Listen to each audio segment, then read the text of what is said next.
সবাইকে স্বাগত দীপ্ত সংবাদে। সাথে রয়েছে দোলা ডলরের। শুরুতেই জানাবো সংবাদ শিরোনাম।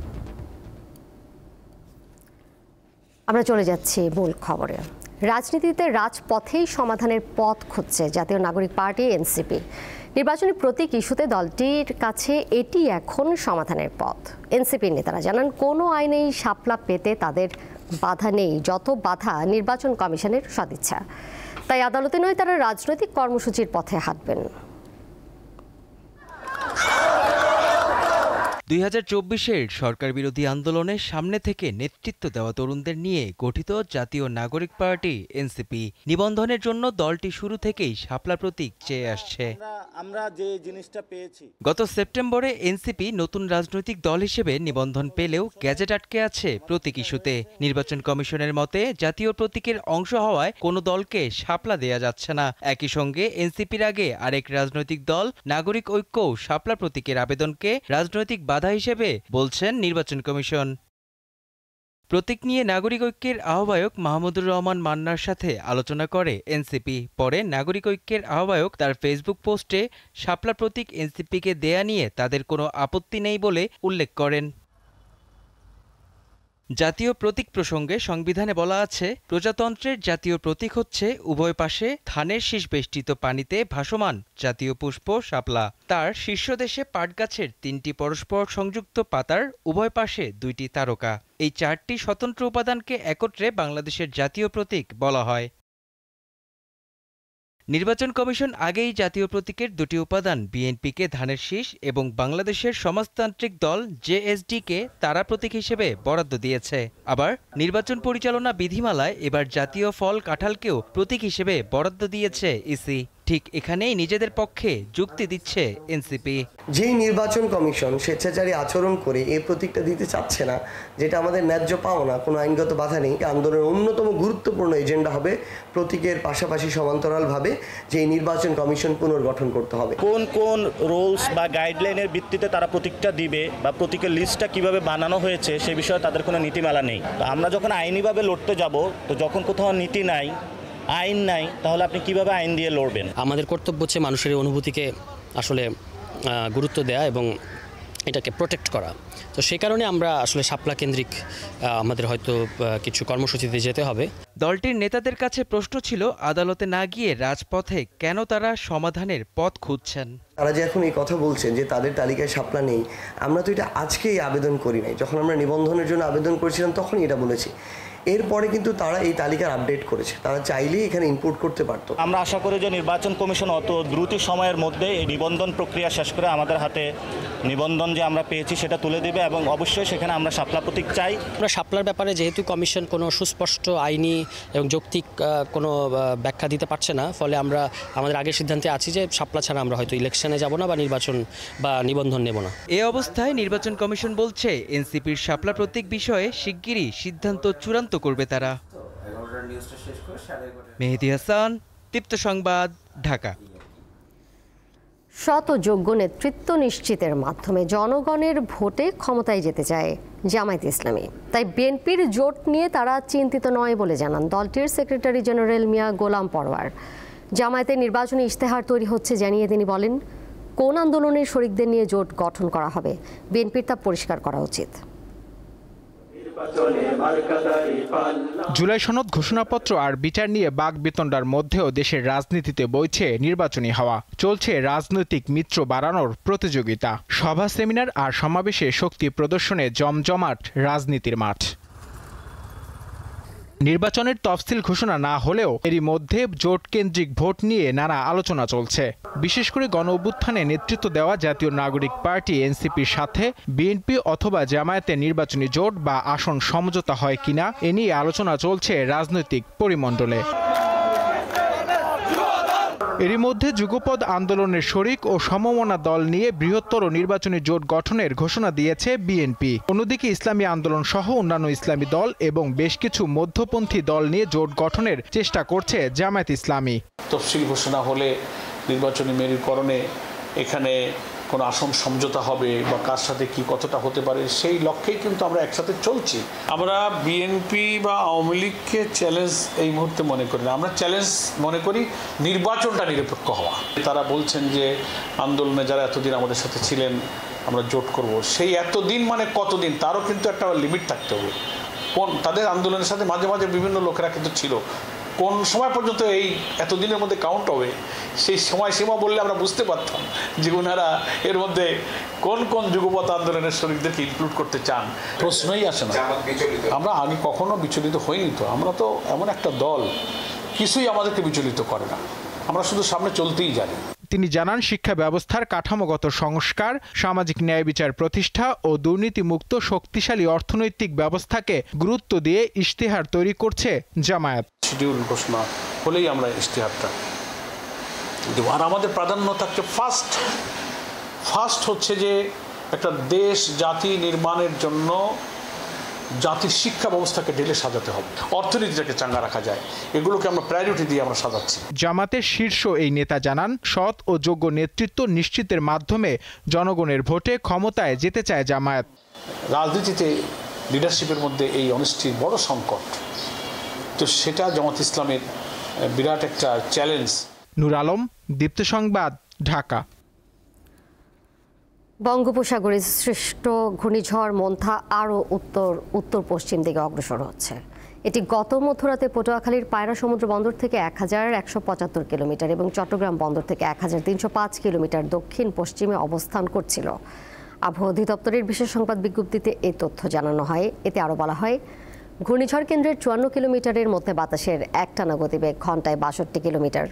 দেশের সব সমুদ্র বন্দরকে 2 নম্বর হুঁশিয়ারি সংকেত দেখিয়ে যেতে বলেছে আবহাওয়া অফিস। ঘূর্ণিঝড়টি মঙ্গলবার সন্ধ্যা বা রাত নাগাদ ভারতের অন্ধ্রপ্রদেশ উপকূল অতিক্রম করতে পারে। মোন্থার প্রভাবে পটুয়াখালীর উপকূলীয় এলাকায় তীব্র রোদের সঙ্গে গরম অনুভূত হচ্ছে।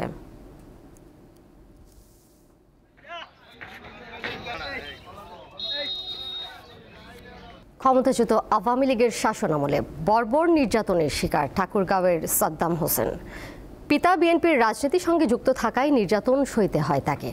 এতে গত 11 বছর ধরে মানসিক ভারসাম্যহীন অবস্থায় জীবনযাপন করছেন সাদ্দাম। এই ঘটনার সুষ্ঠু বিচার দাবি করেন সাদ্দামের পরিবার ও প্রতিবেশীরা।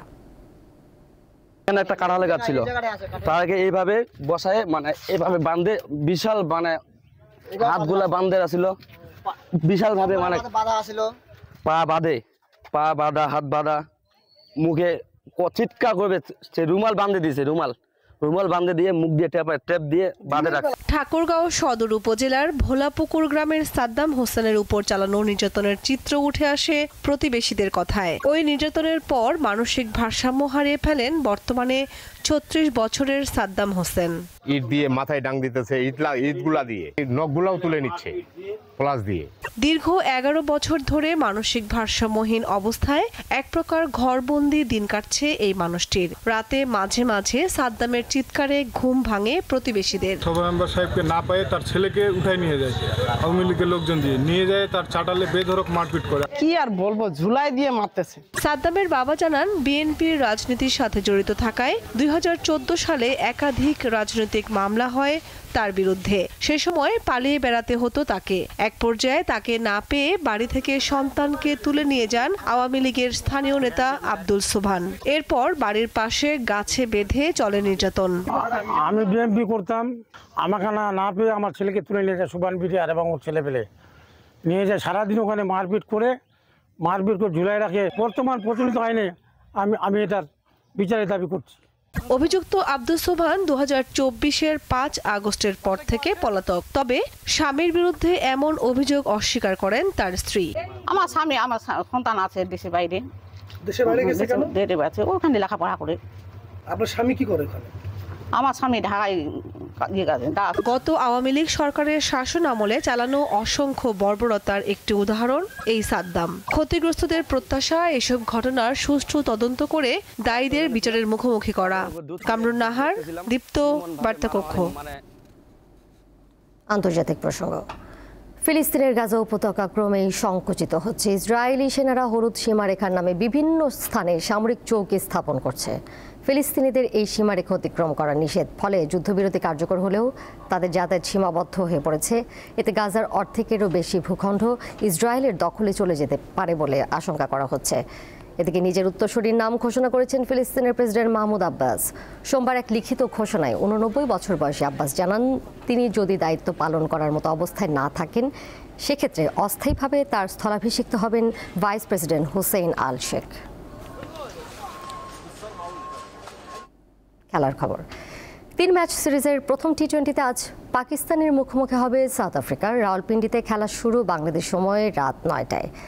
গেল মাসে এশিয়া কাপ টি-20 টুর্নামেন্টের ফাইনালে উঠেও শিরোপা জিততে পারেনি পাকিস্তান। এবার ঘরের মাঠে সাউথ আফ্রিকার বিপক্ষে সিরিজ দিয়ে আবারও টি-20 ফরম্যাটে খেলতে নামছে মেন ইন ব্লুজ।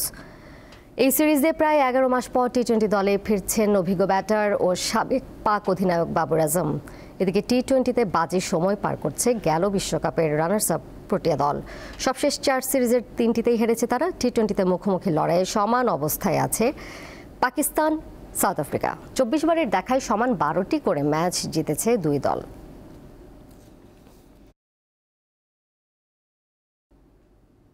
দলের টানা বাজে পারফরমেন্সের জেরে চাকরি হারালেন ইউভেন্টাসের প্রধান কোচ ইগোর টুডোর। সোমবার এক বিবৃতিতে 43 বছর বয়সী টুডোরকে সরিয়ে দেওয়ার কথা জানায় সিরিয়ার রেকর্ড চ্যাম্পিয়নরা। ক্রোয়াট কোচ টুডোর চলতি বছরের মার্চে তিয়াগো মোত্তার স্থলাভিষিক্ত হন। 2006-07 মৌসুমে দিদিয়ের দেশমের পর তিনিই ছিলেন ইউভেন্টাসের প্রথম বিদেশি কোচ। তার কোচিংয়ে গত মৌসুমে 4 নম্বরে থেকে সিরিয়া শেষ করে চ্যাম্পিয়ন্স লিগের টিকিট পায় জুভারা। চলতি মৌসুমের শুরুটাও বেশ ভালো ছিল তাদের, তবে প্রথম 3 ম্যাচ পর পথ হারিয়ে ফেলে ক্লাবটি। সব প্রতিযোগিতা মিলিয়ে শেষ 8 ম্যাচে তারা জয়ের মুখ দেখেনি।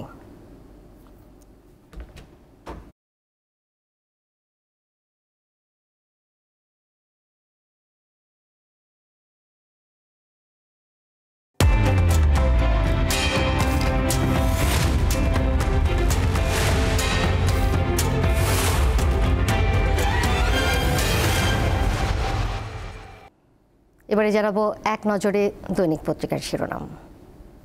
প্রথমেই হাতে রয়েছে দৈনিক প্রথম আলো।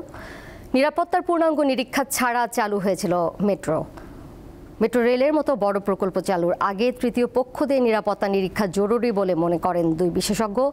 কারণ শনাক্ত ও দায়বদ্ধতা নিশ্চিত করা জরুরি। মেট্রো রেলের বিয়ারিং প্যাড খুলে পড়ে এক পথচারী নিহত হয় গত রোববার এবং এরপরই গঠন করা হয় তদন্ত কমিটি। আগামী সংসদ সংবিধান সংস্কার করবে 9 মাসে। জুলাই জাতীয় সনদ বাস্তবায়নের উপায় নিয়ে আজ সরকারের কাছে সুপারিশ দেবে জাতীয় ঐকমত্য কমিশন। প্রথম আদেশ জারি, এরপর গণভোট। আদেশের নাম হবে জুলাই জাতীয় সনদ বাস্তবায়ন আদেশ 2025। আদেশের ভিত্তি হবে গণ অভ্যুত্থান। নির্বাচন সুষ্ঠু ও গ্রহণযোগ্য হতে হবে।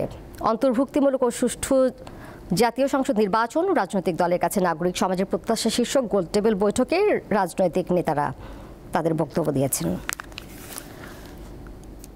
দৈনিক সমকাল, থুতু থেকে আগুন। সাভারের আশুলিয়ায় রাতভর ড্যাফোডিল ও সিটি ইউনিভার্সিটি শিক্ষার্থীদের মধ্যে সংঘর্ষ।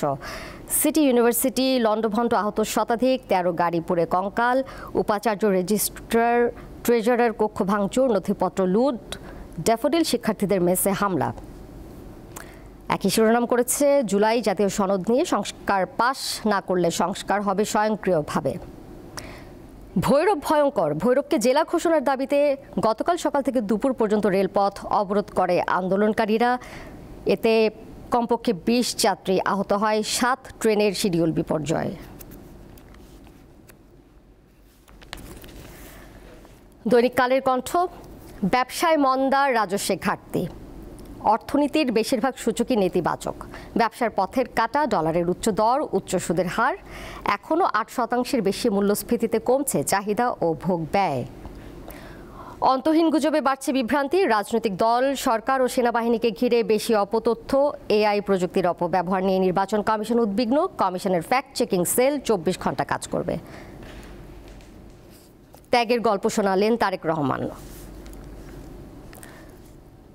চোখ বুলিয়ে নিতে চায় বাংলাদেশ প্রতিদিনে। বিদ্রোহী ঠেকাতে কঠোর বিএনপি।